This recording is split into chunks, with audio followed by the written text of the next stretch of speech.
आलसी और निकम्मा होता जा रहा है। पता नहीं कब सुधरेगा। हाँ जी, मुझे भी उसकी बड़ी चिंता लगी रहती है। अब एक दिन उनके घर में सूरज का बड़ा भाई रघुवीर आता है और सूरज से, सूरज, कैसे हो भाई? अच्छा हो भाई साहब, आप कैसे हो और कैसे आना किया? सूरज, तू तो जानता है कि मेरा बेटा शहर में जॉब पर लग चुका है और अब मुझे कोई काम भी नहीं होता। तो मैं सोच रहा था कि क्यों ना अपनी भैंस को बेच दूं। अगर तुम्हारी नजर में कोई ऐसा हो जो भैंस खरीदना चाहता हो तो मुझे बताना। जी जरूर भाई साहब। रघुवीर के वहां से जाते ही सूरज मन ही मन, क्यों ना भाई साहब से मैं ही भैंस खरीद लूं ताकि मेरा निकम्मा बेटा कुछ कर सके। सूरज अपने मन की बात भूमि को बताता है और रघुवीर से उसकी भैंस को खरीद लेता है। सूरज के बार बार बोलने पर मदन भैंस का दूध निकालकर शाम के समय गांव में ही बेचने लगा। साथ ही मयूर नाम के एक इंसान के गांव के बाहर हाईवे पर चाय की दुकान थी, जहां मदन सुबह दूध बेचकर आता था। लोग भी उसके भैंस के दूध की प्रशंसा करते। अब धीरे धीरे उसके पास पैसे आने लगे तो उसके मन में लालच आने लगा। एक दिन वो मन ही मन, क्यों ना मैं दूध में थोड़ा पानी डाल दूं ताकि मुझे और पैसे मिल सके। दूसरे ही दिन से मदन दूध में पानी डालने लगा। अब वो हाईवे पर 2-3 ढाबों पर दूध बेचने लगा। महीना 2 महीना गुजर जाने के बाद मदन अपने दूध में पानी की मात्रा को बढ़ाने लगा। तो एक दिन गांव की एक औरत, मदन भैया, आजकल आप कुछ दूध अच्छा नहीं देते, क्या बात है?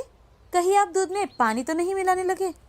अरे नहीं भाभी जी, ऐसी कोई बात नहीं है। किसी और की तो कोई कंप्लेंट नहीं आई। अब मदन ने कुछ और ज्यादा भैंस खरीद ली, लेकिन उसमें दूध कम, पानी ज्यादा होता था। दिन ब दिन उसका लालच इतना ज्यादा बढ़ गया कि उसने किसी की शिकायत ना आए, इसीलिए दूध में मिलावट करना शुरू कर दिया ताकि दूध पर आने वाली मलाई अच्छी आए और लोग मदन जो भाव बोले वो दे सके। अब धीरे धीरे लोग बीमार पड़ने लगे और बीमारी का कारण डॉक्टर ने दूध बताया। तो सरपंच जी, मदन, मदन जी कहिए सरपंच जी। मदन, आखिर तुम दूध में ऐसा क्या मिलाते हो कि गांव में सभी लोग बीमार पड़ रहे हैं? सरपंच जी, ये क्या बात कर रहे हैं आप? पानी से भी तो लोग बीमार पड़ सकते हैं। मेरे दूध में तो कोई मिलावट नहीं है। जैसे ही मदन ने मिलावट शब्द का इस्तेमाल किया कि तभी सरपंच जी मन ही मन, अरे ये मदन मिलावट का नाम ले रहा है। मैंने तो कुछ ऐसा कहा ही नहीं।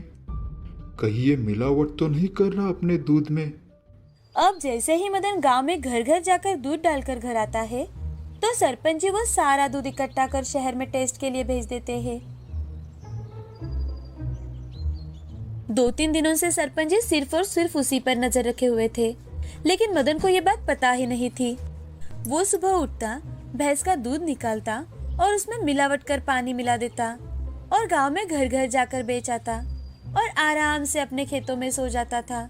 अब जैसे ही शहर से दूध टेस्ट का रिजल्ट आया तो सरपंच जी कुछ करे उससे पहले ही गांव में पुलिस आ जाती है और मदन के खेत में जो घर था वहां जाकर उससे, मदन, मदन, क्या क्या बात है सर? और आप मदन को क्यों आवाज लगा रहे हो? आपके बेटे ने दूध में की मिलावट के कारण एक की मौत होते होते वो बच गया। उसे हमारे साथ चलना ही होगा। पुलिस की बात सुनते ही मदन वहां से भागने की कोशिश करता है, लेकिन पुलिस वाले उसे पकड़ ही लेते हैं और गांव वाले उसकी अच्छे से पिटाई करते हैं। इस कहानी से हमें ये सीख मिलती है कि लालच करना अपने आप के पैर पर कुल्हाड़ी मार लेना होता है। यही कुछ साल पहले की